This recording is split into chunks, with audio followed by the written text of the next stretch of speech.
Boa noite. Começa agora o programa Porto Futuro, o nosso debate semanal sobre as operações portuárias, sobre o nosso Porto de Santos e sobre a relação com a nossa cidade. Hoje recebendo o diretor-presidente da FENOP, Sérgio Aquino, acho que uma das pessoas mais experientes do nosso setor, e para entrevistá-lo na bancada, o Rogério Salles, professor, coordenador da Strong, FGV aqui na cidade de Santos. Sérgio, prazer ter você aqui, obrigado por estar aqui junto, um grande amigo, né, e uma referência do nosso setor. Obrigado, amigo. São Marco, eu é que me sinto honrado de estar aqui, um bate-papo aqui de amigos, né, amigos aqui da nossa querida cidade de Santos, falar de tema portuário, ainda mais sempre com a vertente Porto de Santos. Prazer muito grande. FENOP agradece, eu agradeço as referências. É a questão de a gente estar mais tempo, porque é questão de idade, e aí a gente fica mais tempo no ar, né? Mas eu agradeço muito, estamos à disposição. Vamos bater um papo aqui sobre questões portuárias e Porto de Santos. O tempo não passa para você, embora você, com essa sua vitalidade, não pare, né? E você sempre se mantendo aí, sempre muito ativo, muito bem. E aí falando, né, dessa experiência toda, acho que para a gente começar, primeiro falando que é a FENOP, a Federação Nacional dos Operadores Portuários, para quem não conhece, e acho que a gente pode uma introdução aqui falando um pouco do visão geral do momento que nós temos. O setor precisa sempre se modernizar em termos de legislação, de regulação, não só do trabalho, né, do trabalhador portuário, das relações de trabalho, mas também em termos aí regulatórios, de concessão, né? A gente tem muito para avançar. Como você vê o momento atual, até com essa configuração que nós temos hoje de Ministério dos Esportes, de ANTAC? Bem, primeiro eu queria te dar parabéns por teu trabalho na Associação Comercial, essa juventude, né? Esse gás assim é muito positivo. É importante uma entidade com a história, né, e a representatividade da associação comercial vem se rejuvenescendo, isso é muito importante. E a associação comercial sempre teve uma atuação muito estratégica nas questões portuárias e nas questões do Porto de Santos. Os momentos em que houve avanço, por exemplo, na questão da discussão da regionalização, a associação comercial era uma entidade pilar disso, e nós estamos nos aproximando novamente disso aí, num momento Sim. que acho que é muito importante e estratégica a sua presença lá. Parabéns, Marco, pelo trabalho que você está conduzindo lá. Falar rapidamente sobre a FENOP, é a entidade do setor empresarial, né? A Federação Nacional das Operações Portuárias, que representa todo o setor empresarial que atua na atividade portuária dentro e fora de porto organizado. Antes da lei atual, da Lei 12.815, o conceito de operação portuária ele estava previsto somente dentro de porto organizado, né? Quem fazia operação portuária era operador portuário. O antigo terminal privativo, né, que já existia desde a década de 60 e que poderia ser de uso exclusivo ou de uso misto, quer dizer, só de carga própria ou carga própria e carga de terceiros, a legislação não tratava aquilo como uma operação portuária, mas como uma verticalização da atividade fim da empresa, porque os terminais privativos, quando surgiram na década de 60, era permitir que empresas, segmentos, atividades que precisassem e tivessem condições de ter uma instalação portuária própria, como era a Cosipa, né? Você tem aqui, como era a Petrobras, né? Que elas também tivessem uma instalação portuária. A 12.815 mudou isso. Então, a lei atual, Lei 12.815 de 2013, a atividade de operação portuária, que envolve carga e descarga de navios e todo o processo logístico dentro de uma instalação portuária, ela hoje é a operação portuária dentro ou fora do porto organizado. Dentro do porto organizado, você precisa ter uma empresa habilitada como operador portuário. Fora do porto organizado, a lei diz que a própria empresa que recebe a autorização para implantar um TUP, ela automaticamente é a detentora da titularidade da operação portuária. Em resumo, a autorização para realizar a operação portuária, ela vem conjuntamente com a autorização para implantar um terminal. Finalizando isso aqui, é importante que a operação portuária, a atividade de operação portuária, ela é obtida por uma empresa privada, dentro ou fora do porto organizado, sempre por uma autorização, mera autorização, não é licitação. Licitação é para arrendamento de área. Sim. Dentro do porto organizado é simplesmente você entrega a documentação, se habilita como operador. Fora do porto, você entrega a documentação, você recebe autorização para implantar o terminal e operar. Perfeito. Maravilha. É bom, um prazer estar contigo mais uma vez aqui no Samarco, só fazendo mais uma extensão ao teu comentário sobre a gestão na associação comercial. Eu também faço parte. É membro, é isso. Opa, aí, então eu queria estender da coordenação das principais câmaras. Eu já fui diretor da associação comercial há muitos anos atrás, né? Então eu sei e a responsabilidade, e parabéns a ambos. Tá, e muito bom o convite, né? Porque hoje a gente trabalha na transversalidade, né, com as outras câmaras, e eu represento a Câmara de Ensino, e nada é possível se a gente não envolver a sociedade, o ente público e a academia, né, principalmente. E eu queria te perguntar o seguinte, aqui sobre os novos procedimentos de operação portuária e tudo mais, o que a academia poderia contribuir mais para esses trabalhadores e tudo mais? Até relaciono aqui, a Strong faz um trabalho com um centro de inteligência de mercado para ver qual que é o perfil do novo profissional portuário. O que a gente pode fazer para entregar melhores resultados. E quando a gente fala em profissional portuário, é em todos os níveis, as esferas. Olha, Rogério, esse é um problema seríssimo que o Brasil tem. Sim. Nós estamos parados no tempo, né? O Brasil avançou na modernização portuária, sim, na operação, né, na parceria público-privada em 93, com a Lei 8.630, preparou um caminho para que a gente continuasse evoluindo nessa questão de modernização de forma ampla, porque modernização portuária não é apenas ter terminais modernos e, sim, equipamentos modernos. É você ter uma noção, uma consciência de que você precisa gerar pesquisa, desenvolvimento tecnológico, capacitação, né, integração da cidade com o porto. Tudo isso faz parte de uma visão de porto moderno, né? Nós, na Lei 8.630, avançamos muito. Essa integração com a comunidade, ela tinha um órgão estratégico importante, que era o CAP, Conselho de Autoridade Portuária, que era a comunidade local, empresarial portuária, empresarial usuária do porto, a poder público, que lá estavam no bloco do poder público, governo federal, estado e municípios, e os trabalhadores. Essa comunidade local é que deliberava sobre as questões estratégicas, né?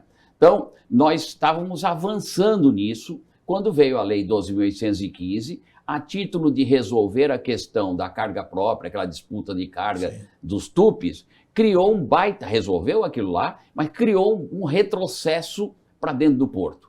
E uma coisa que não havia sido resolvida na Lei 8.630, continuou não sendo resolvida na 12.815 e piorou, que é a questão de um sistema de capacitação, sim, de pesquisa e desenvolvimento tecnológico. E qual é esse problema? Na Lei 8.630, que quando ainda estava sendo debatido, Samarco, lá no Congresso, era o PL 8, né? Inclusive o Beto Mansur, Maurício Mariano, que era deputado aqui, sim, eles entraram com uma emenda naquela época, na Câmara dos Deputados, que dizia mais ou menos o seguinte: olha, os valores que o setor portuário recolhe para o Fundo do Desenvolvimento do Ensino Profissional Marítimo gerido pela Diretoria de Portos e Costas da Marinha, passarão a ser recolhidos para um centro de treinamento e de pesquisa local de cada porto ou para o OGMO. Tal. Essa emenda foi derrubada na Câmara. Foi para o Senado, o senador João Calmon de Sá, do Espírito Santo, entrou com uma emenda muito similar. Só que ele começou assim, ó, em cada porto tem que se implantar um centro de treinamento, tá? Que o CAP tem que implantar, acho que era o artigo 32 da Lei 830. E aí dizia, num parágrafo, os valores arrecadados e tal. No Senado, tiraram o parágrafo, deixaram só o seguinte, tem que criar centro de treinamento. Mas o dinheiro continuou lá com o Fundo da Marinha. Marinha não tem culpa nenhuma. Sim. O problema todo é o seguinte, o Fundo do Desenvolvimento do Ensino Profissional Marítimo, ele foi criado na década de 60 com base na lei do Senai. O Fundo da Marinha, na verdade, é um sistema S. É a mesma coisa, é a mesma lei, o percentual que se recolhe é o mesmo, 2,5% sobre os salários. Quem paga isso são as empresas, são os empresários, não é trabalhador, né? O problema da diferença do Fundo da Marinha para um Senai, para um Senac, para um SESC-Senat, é que em todos os outros segmentos econômicos, o segmento que paga a conta, o segmento empresarial que paga, faz a administração dos recursos. Por isso que o sistema S ele é eficiente. O Fundo da Marinha, não. Quem paga a conta é o setor empresarial, mas quem administra é o poder público. Aí o que acontece? O governo federal utiliza esse dinheiro indevidamente para fazer superávit fiscal, para acertar suas contas. Sim. Essa briga aí que fica toda hora, olha, não vai cumprir a meta fiscal e tal. Eles usam. O fundo mercante, né? Foi utilizado pelo Paulo Guedes. Mas não, e olha o que aconteceu. Na pandemia, nós tínhamos 1.660 bilhões de reais do fundo de treinamento pago pelo setor empresarial. O Paulo Guedes tirou 1,6 bilhão para pagar a dívida pública, deixou 60 milhões, só que lá gera tanto dinheiro que hoje já tem 550. Então, quando você falou dessa questão, o nosso grande problema é nós temos que liberar o dinheiro que o setor recolhe para isso. Né? Nós temos que ter um sistema próprio de custeio, de financiamento, como tem no mundo inteiro. No mundo inteiro, os portos têm entidades para fazer treinamento, capacitação, desenvolvimento tecnológico. Você tem a Fundação Valência Portos, você tem a PEC lá na Bélgica, você tem um instituto em Rotterdam. Sim. Nós, infelizmente, no Brasil, não temos consciência. E eu queria fazer um testemunho aqui, parabenizar o presidente Pomini, que está recuperando a importância disso, porque teve diretores anteriores que queriam, inclusive, fechar o Senep. Achavam que não era importante pensar em treinamento e capacitação. Sérgio, vamos fazer um intervalo e a gente volta no segundo bloco falando mais sobre treinamento e ensino no nosso porto. Voltamos em seguida.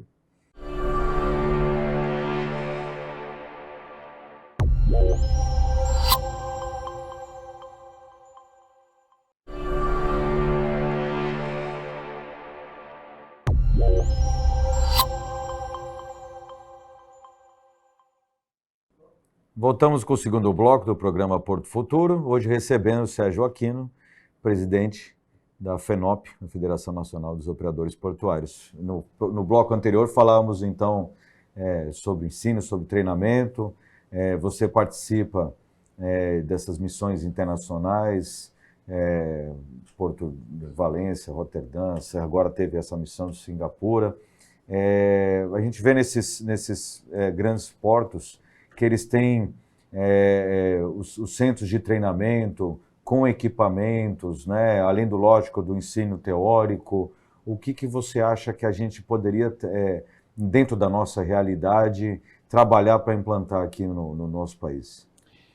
Bem, a primeira coisa é a seguinte, nós temos muitos desafios no sistema portuário brasileiro, nós precisamos rever a legislação, a lei atual fez tudo o que precisava fazer para fora do porto, para os tupes, está tudo correto, não tem que mexer em nada.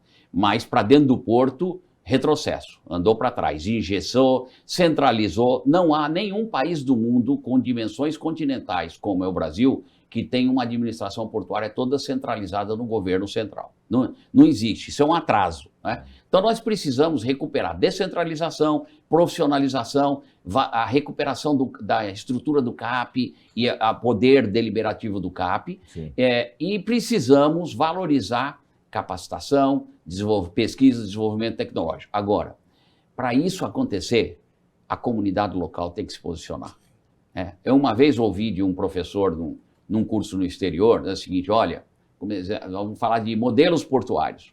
E ele falou assim, eu queria dizer o seguinte, qualquer país do mundo, o modelo portuário é sempre de responsabilidade única e exclusiva do setor empresarial que nele atua, por ação ou por omissão. Ou a comunidade local, e aí não é só o setor empresarial, é todo mundo, trabalhador, os formadores de opinião, as entidades como a associação comercial, se posiciona e fala, nós vamos lutar para recuperar a descentralização, para modernizar, para ter uma visão sistêmica de Porto, ou nós vamos continuar sendo conduzidos por Brasília. Sim. E isso é uma vergonha para nós que estamos aqui em Santos, né? Tudo estar sendo definido em Brasília. Os portos, essa marca é importante a gente ver isso. Os 3 portos campeões de premiação no Brasil, que nos últimos anos, você sabe, a ANTAC dá prêmio todo ano, a Secretaria Nacional de Portos dá prêmio, né? Lá fora, na APA, que é a Associação Americana de Portos, né? Dá também. Então, sabe quais são os 3 portos mais premiados do Brasil? Paranaguá, Suape e Itaqui. O que esses portos têm em comum? Portos administrados pelos estados. É descentralização. E nós aqui nunca conseguimos avançar com isso. Nunca. Nem no período em que nós tivemos uma constelação ali toda junta, né, que era o Fernando Henrique, que era PSDB, presidente da República, Mário Covas, PSDB, governador. Nem nesse momento houve um entendimento para descentralizar e regionalizar. Agora, não é simplesmente para trocar interferência política de deputado federal e senador por interferência política de deputado estadual e vereador. Com todo respeito, não estou aqui questionando deputado A, B ou C, ou nível A, B ou C. A questão é, a administração portuária não é jogo político. Você sabe, a gente vai nesses portos do mundo, você vai em Rotterdam, você tem diretor lá há 20 anos. Sim. Troca o prefeito, né, troca o primeiro-ministro do governo da Holanda, você vai em Antuérpia, a mesma coisa. Agora, por que isso? Porque a comunidade não permite. Sim. Essas coisas não são resolvidas por lei, elas são resolvidas por pressão da sociedade local. E se nós não nos posicionar, nós vamos continuar sendo conduzidos. Verdade.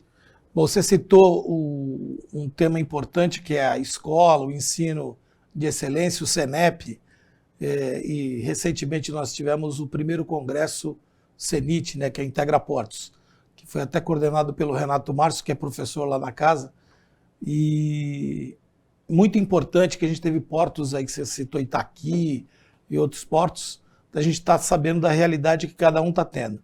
Eu queria saber um pouco de você sobre essa importância, como ser uma referência, né, passar para a audiência, a questão da pesquisa, a questão do entendimento do futuro do Porto. A instituição como o CENEP, primeiro, talvez vocês não saibam, a lei, como eu já disse, né, a lei 8.630, no artigo 32, dizia que todo porto, o CAP, tinha que implantar um centro de treinamento, capacitação e tal.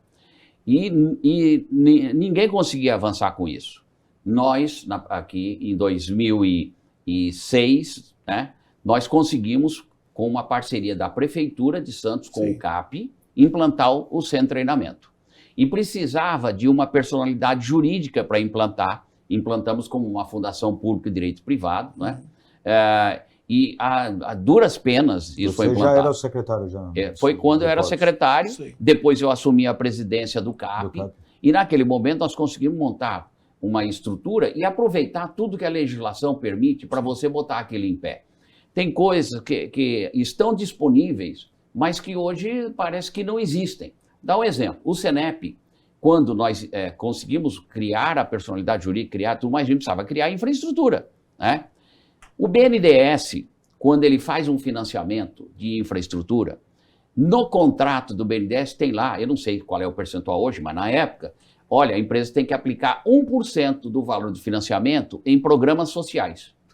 O que nós fizemos na época, quando estava na prefeitura? Eu fui procurar terminal portuário que estava financiado, eu via lá a placa, obra financiada do BNDES, falava, ó, então teve terminal, e eu posso falar o nome na época, por exemplo, que era a Cosan, depois a Rumo, que montou toda a instalação de informática, de um monte de coisa do Senep com esse programa.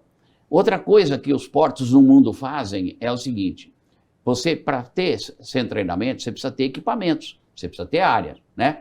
Então, nesses portos do mundo, você tem um terminal que vai desativar um equipamento. Vai lá, pô, doa para o seu treinamento.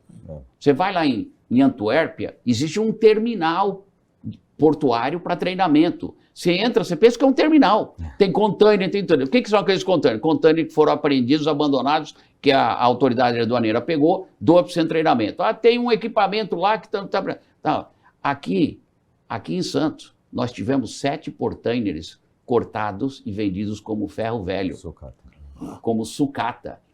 Essas oportunidades é que os gestores, quem está na linha de frente, não pode perder, né? Então, nós precisamos que toda a comunidade se una, todas as entidades de ensino públicas e privadas, e isso nós colocamos na época no Conselho do Senep, no Conselho do Senep tem representação das universidades públicas, das universidades privadas. Nós precisamos todos irmanados com a consciência de que sem treinamento, capacitação, a gente não evolui. Não existe porto moderno com o ser humano abandonado, com o ser humano sem ter condições de evoluir, de competir. Agora, para isso também nós temos que mexer na legislação para dar acessibilidade a toda a comunidade trabalhar no porto.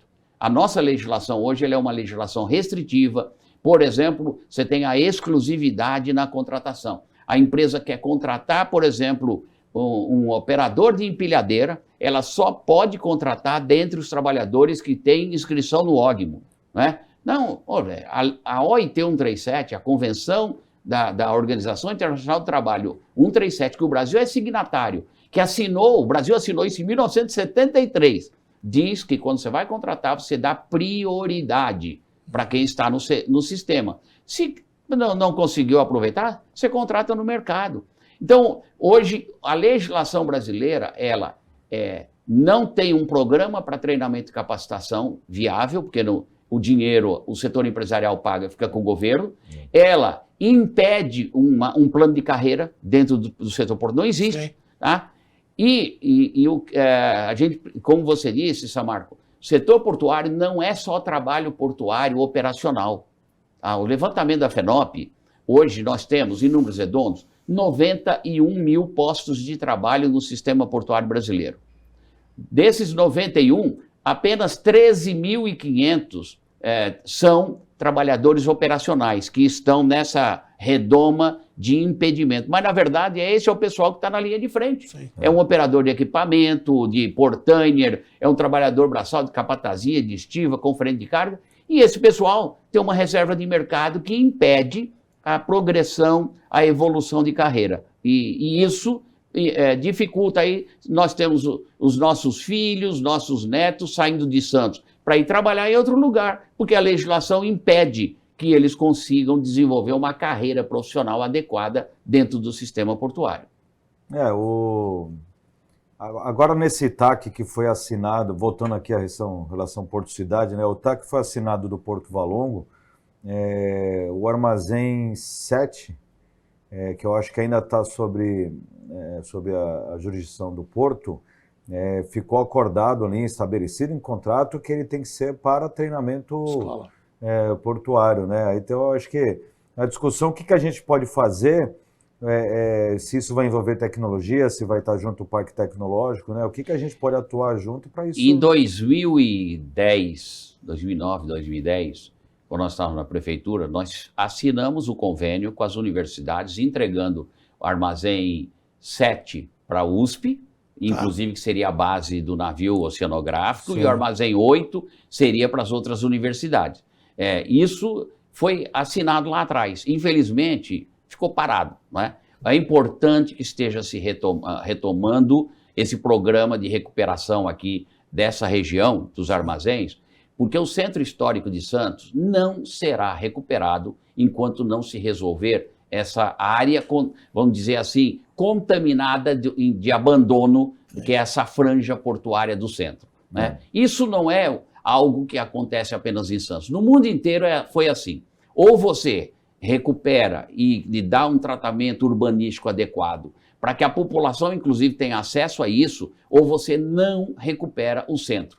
Você tem que resolver isso e depois ocupar o centro massivamente também com habitações. Sim. Porque se você não tiver população fixa, né, não adianta ter local aqui de escritório que o pessoal vem de dia, de noite, sim, não tem ninguém, final de semana não tem ninguém, é uma região abandonada. Então esse é o grande desafio, recuperar os armazéns, não é? Isso é importante, parabenizar a prefeitura, a administração do Porto, que retomou esse programa, só mudou o nome, né? Agora chama Parque Valongo. O programa de 2010 chamava Porto Valongo. Então o importante retomou o programa. Com isso, fazer as coisas acontecerem. A cidade integrada ao porto. Agora, nós vamos ter que resolver esse problema também mais para frente do trânsito de caminhões, sim, e a mobilidade e o acesso para isso. Sim. Tudo isso é um conjunto que vai resultar também na consciência de treinamento, capacitação, e não é só, é o que eu disse, pesquisa e desenvolvimento tecnológico. Porto de Santos, referência nacional, precisa ser o líder em pesquisa, sim, e desenvolvimento.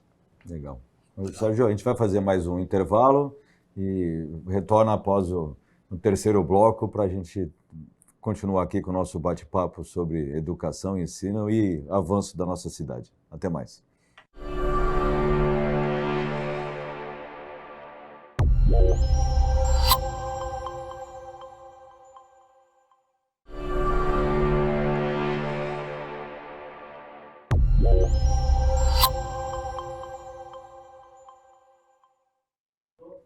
Voltamos com o último bloco do programa Porto Futuro, conversando hoje com o Sérgio Aquino. Sérgio, tem muita coisa ainda que a gente gostaria de perguntar, fica já o convite, né, para você estar aqui mais vezes com a gente, mas voltando um pouco sobre legislação,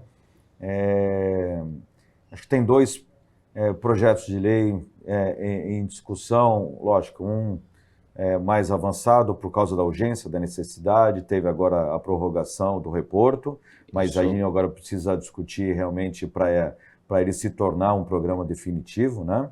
E aí eu acho que gostaria de falar, você comentasse também sobre o projeto de lei que foi colocado pelo deputado Paulo Alexandre, incluía também os dépotes, né? Outros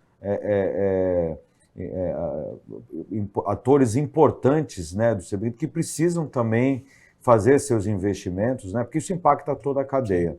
E também como está a discussão, tem um projeto de lei também do deputado Paulo Alexandre Barbosa sobre o retorno da deliberação do CAP, né, até no próprio CAP de Santos, a bancada dos empresários tem sido demandada, né, para colocar sugestões, um anseio antigo, a gente sabe que voltar no status anterior talvez, né, não seja mais um programa de governo, mas a gente precisa realmente mudar a configuração do jeito que ele está hoje, né? Bem, primeiro, mais uma vez, enaltecer o trabalho do deputado Paulo Alexandre na questão do reporto, né? Ele foi um lutador, nós conseguimos, então, já aprovar no Senado um trabalho em termos de entidades, todas as entidades da chamada Coalizão Empresarial Portuária, FENOP, a BTP, a Abratec, a TP, a BTL, além disso também a NTF, que é na parte de ferrovias, sim, porque o reporto ele envolve porto e ferrovias, não é?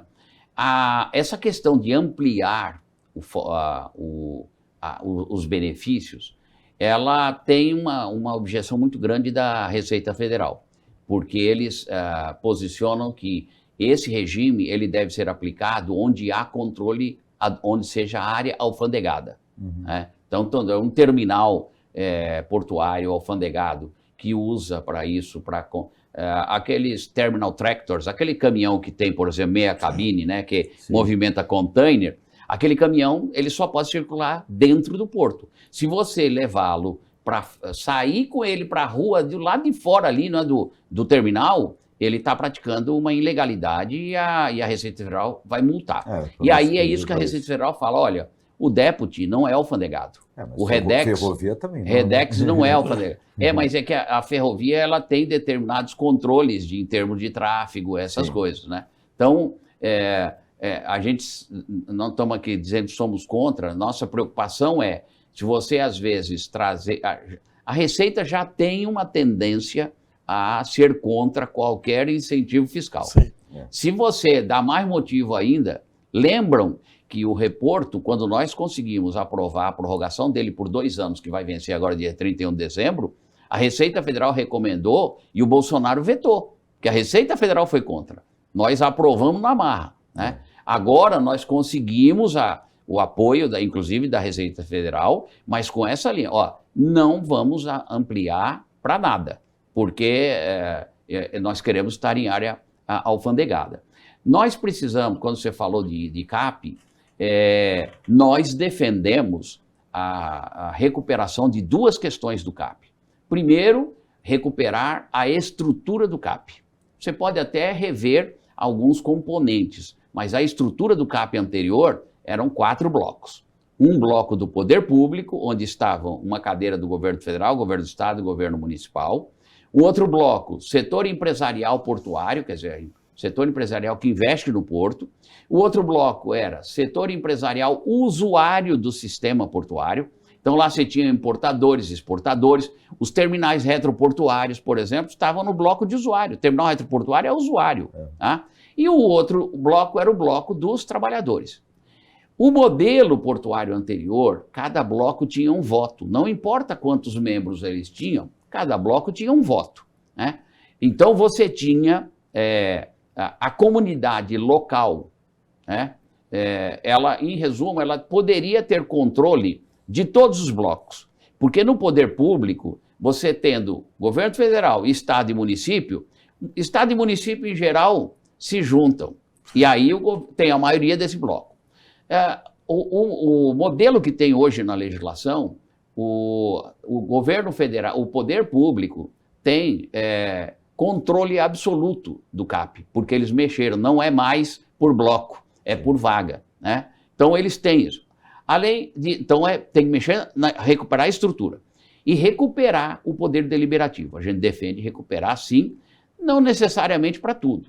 Então, por exemplo, pode ser deliberativo ou consultivo, como está na proposta do deputado Paulo Alexandre, algumas coisas deliberativas, outras consultivas. Por exemplo, nós temos consciência hoje de que é muito importante o poder deliberativo para aprovar plano mestre, para aprovar PDZ, para aprovar poligonal, o plano de investimento, são questões estratégicas. Tarifa, talvez o CAP não deva aprovar, deva emitir um parecer, ele ser consultivo, não é? Então nós precisamos fazer isso. Agora, poder não se delega de graça. Hoje o governo federal tem pleno poder sobre isso. Se a comunidade local não se mobilizar, ninguém vai receber isso de graça. Não vai. Então nós temos que lutar por isso. Além disso, nós temos que também melhorar e desburocratizar o sistema dentro do porto público. Olha o absurdo no Brasil. O sistema de bancos públicos, Banco do Brasil e Caixa Econômica Federal, eles não são obrigados a cumprir a legislação geral de licitação. Por quê? Porque eles têm que concorrer no mercado com outros bancos. Então, como é que ele vai dizer? Então, eles têm uma legislação própria que dá liberdade a ele. A Petrobras, idem. A Petrobras não é obrigada a cumprir Lei 8666, ela tem uma legislação própria. Será que Porto é menos importante do que Caixa Econômica, Banco do Brasil e Petrobras? Por que é que nós não temos uma legislação própria do sistema portuário que permita que o setor portuário tenha agilidade, não fique preso nesse processo licitatório, que na verdade é um instrumento de concorrente matar concorrente, né? Um está ganhando, eu vou lá e judicializo e tal. Então, precisamos mexer nisso, ter uma legislação própria. Precisamos também, volto a dizer, garantir instrumentos que impeçam ou dificultem a politização. A FENOP apresentou propostas formais para o governo desde a época do governo Temer, e apresentamos de novo no governo do presidente Bolsonaro, apresentamos de novo nesse governo. O que a FENOP propôs? Que é como acontece no mundo. Como é que o mundo impede influência política partidária? Criando constrangimentos, inibições. Essa lei das estatais não é isso que resolve. Tem que ter currículo, experiência. Político tem na sua prateleira currículo do que tal. Como é que no mundo funciona? Pressão da comunidade. Então a FENOP propôs de incluir nas competências do CAP emitir parecer sobre as nomeações dos diretores das administrações portuárias. Basta isso, olha, nós vamos nomear lá o Sérgio Aquino, tal, está aqui o nome dele. O CAP dizer, olha, não é o perfil que nós queremos e tal, entendemos que não atende. Basta dizer, ele não é que o CAP vai aprovar ou não, vai emitir um parecer. Esse tipo de constrangimento impede essa maluquice de influência política que tem hoje. E nós precisamos modernizar o trabalho portuário. Permitir novas formas de contratação, tudo que o mercado comum pode contratar, cooperativa, trabalho intermitente, trabalho temporário, por que no Porto não pode ter? E dar mais flexibilidade e liberdade da gestão do ógimo. O ógimo hoje tem um monte de responsabilidade, mas não tem instrumentos para agir. Pra você ter uma ideia, hoje, o trabalhador portuário, ele só sai do ógimo, infelizmente, morto. Porque a lei é essa. Antes, pelo menos, a aposentadoria sair. Nós defendemos. Trabalhador, se o ógimo chega à conclusão, precisa reduzir contingente, ou que tem trabalhadores com idade avançada, que não tem mais condição de trabalhar, o ógimo ter direito de dispensar esse trabalhador, paga uma indenização. O trabalhador com vínculo empregatício, quando ele é dispensado sem justa causa, a empresa não paga lá uma multa sobre o fundo de garantia? Sim. Por que a gente não pode adotar isso para o ógimo? Então, nós precisamos modernizar o trabalho portuário e a gestão portuária. E sempre finalizando o regramento da exclusividade que eu já falei. Esse é um dos outros fatores de vergonha do modelo portuário brasileiro. O Brasil é o único país do mundo que ainda adota a exclusividade. Os 3 últimos países que tinham isso na Europa, Espanha, Portugal e Bélgica, a Comunidade Econômica Europeia lá condenou e obrigou os países mudaram a legislação, não existe mais exclusividade. Então, nós temos que mexer nessas questões, porque senão nós vamos continuar patinando e o Porto de Santos, como ele vai continuar vendo os outros portos recebendo premiações, recebendo resultados, né? E maior integração com a comunidade, tudo, e a gente aqui olhando os navios passarem. Literalmente. Então, é isso aí, Sérgio. Acho que, agora, aproximando aqui do final, eu acho que você tocou no assunto do Porto Valongo e você defendia muito o uso da hidrovia. Eu lembro do seu programa, tudo lá na Secretaria, inclusive para transporte de passageiros. Na época, nós, inclusive, conseguimos um trabalho, uma verba da AGEM para fazer o estudo, porque a forma de resolver problema de tráfego na região é intensificar transporte de passageiros por sistema hidroviário. E a forma de otimizar áreas do porto é criar plataformas logísticas afastadas, ligadas por hidrovia, para que os caminhões não precisem vir para dentro do porto. Os portos do mundo resolveram seus problemas de tráfego assim. Cria uma plataforma logística afastada, você leva os containers, por exemplo, para lá, ou por trem ou por barcaça, e os caminhões vão pegar ou vão entregar container lá. E, infelizmente, é isso que a gente vive aqui no Brasil, né? Você faz as coisas, estuda, depois abandona tudo. Por quê? Porque nós não temos plano de Estado. E plano de Estado, que é diferente de plano de governo, né?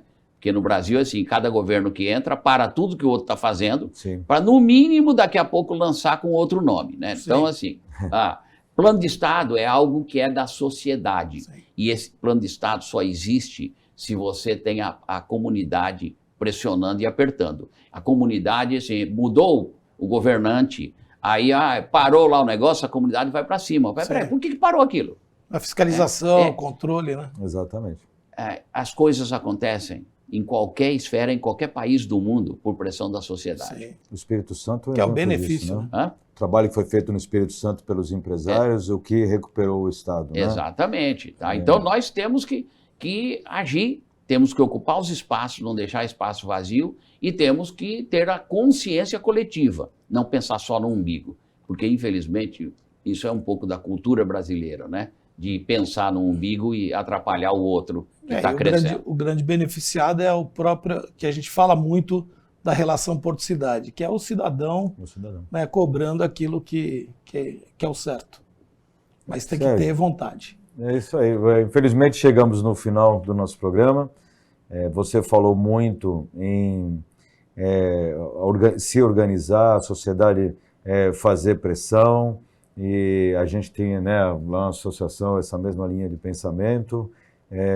Vamos seguir nesse trabalho, a gente tem muito a desenvolver. Obrigado, convido você para estar aqui mais uma vez para a gente dar continuidade. É só a gente marcar outra data e viremos aqui. Obrigado, Rogério. Legal, obrigado, também. Mauro, obrigado, Sérgio, pela aula, né? Nada, é sempre uma aula.